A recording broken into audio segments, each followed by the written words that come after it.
BR. Ambedkar ಸಮಿತಿ, Karnataka press club ಹಾಗೂ ವಿವಿಧ ಜನಪ್ರತಿನಿಧಿಯ ದಲಿತ ಪಕ್ಷಗಳ ಮಾನ್ಯ ಅಭಿನವ್ ಪದಾಧಿಕಾರಿಗಳು, ಜನಪ್ರತಿನಿಧಿಗಳ ರಾಜ್ಯಪಾಲರು, ಕರ್ನಾಟಕ ಸರ್ಕಾರಗಳಿಗೆ ಮನವಿಯನ್ನು ಅರ್ಪಿಸಿದ್ದಾರೆ.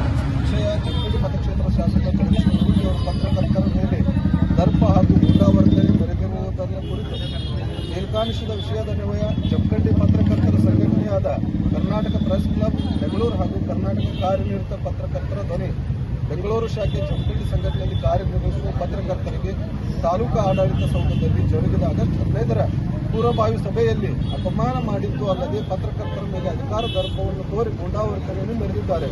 ಸಂಘಟನೆಯ ಪತ್ರಕರ್ತರು ಯಾಕೆ ನಮ್ಮ ಮೇಲೆ ದಬ್ಬಾಳಿಕೆ ಮಾಡುತ್ತೀರಿ ಎಂದು ಪ್ರಶ್ನಿಸಲಿಕ್ಕೆ ಮತ್ತೆ ಅವರ ಮೇಲೆ ದರ್ಪವನ್ನು ಮೆರೆದಿದ್ದಾರೆ. ಜಮಖಂಡಿ ಮತಕ್ಷೇತ್ರ ಶಾಸಕರಾದ ಜಗದೀಶ್ ಗುರುಮೂರ್ತಿ ಅವರು ಮಾತನಾಡಿದ್ದನ್ನು ಸ್ಥಳೀಯ ಸಂಘಟನೆ ಕರ್ನಾಟಕ ಪ್ರೆಸ್ ಕ್ಲಬ್ ಹಾಗೂ ಕರ್ನಾಟಕ ಕಾರ್ಯನಿರತ ಪತ್ರಕರ್ತರ ಧ್ವನಿ ಪತ್ರಕರ್ತರು ತೀವ್ರವಾಗಿ ಖಂಡಿಸಿದ್ದು, ಕೂಡಲೇ ಗಣ್ಯ ವ್ಯಕ್ತಿ ಸರ್ಕಾರ ಅವರ ಮೇಲೆ ಸೂಕ್ತ ಕಾನೂನು ಕ್ರಮ ಜರುಗಿಸಿ ಶಾಸಕ ಸ್ಥಾನದಿಂದ ವಜಾಗೊಳಿಸಬೇಕೆಂದು ಕರ್ನಾಟಕ ಪ್ರೆಸ್ ಕ್ಲಬ್ ಹಾಗೂ ಕರ್ನಾಟಕ ಕಾರ್ಯನಿರತ ಪತ್ರಕರ್ತರ ಧ್ವನಿ ಸಂಘಟನೆಗಳಿಂದ ಒತ್ತಾಯಿಸಲಾಗುತ್ತದೆ.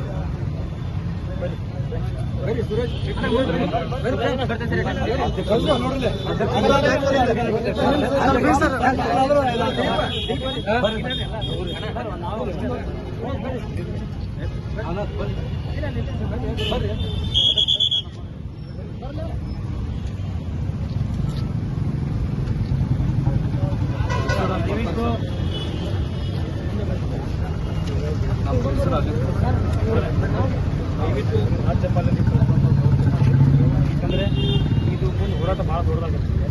ಹೌದಲ್ಲ, ನಿಮ್ಮ ಒಂದು ಲೆವೆಲ್ನಾಗ ಮುಗಿಸ್ಕೊಂಡು ಪತ್ರಕರ್ತರು ಯಾರು ಶತ್ರುನೂ ಅಲ್ಲ. ಮುಂದಿನ ದಿನಮಾನ ಮಾತ್ರ ಭಾಳ ಸೂಕ್ಷ್ಮ ಅಂತ. ಎಲ್ಲ ಮಾಧ್ಯಮ ಮಿತ್ರರಿಗೆ ನನ್ನ ನಮಸ್ಕಾರಗಳು. ಈವರೆಗೂ ನಿಮ್ಮ ಜಗದೀಶ್ ಗುರುಮೂರ್ತಿ ಅವರು ಶಾಸಕರು ತಮ್ಮ ಬಾಯಿಗಳನ್ನು ಆಲಿಸಿದೆ.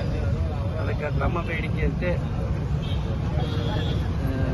ಈ ಮನವಿಯನ್ನು ಮಾನ್ಯ ಜಿಲ್ಲಾಡಳಿತದ ಮೂಲಕ ರಾಜ್ಯಪಾಲರ ಗಮನಕ್ಕೆ ತರಲಾಗುವಂಥ ತಾಲೂಕು ಆಡಳಿತದ ಪರವಾಗಿ ತಮ್ಮೆಲ್ಲರಿಗೆ ನಾನು ಭರವಸೆ ನೀಡುತ್ತೇನೆ. ಧನ್ಯವಾದ.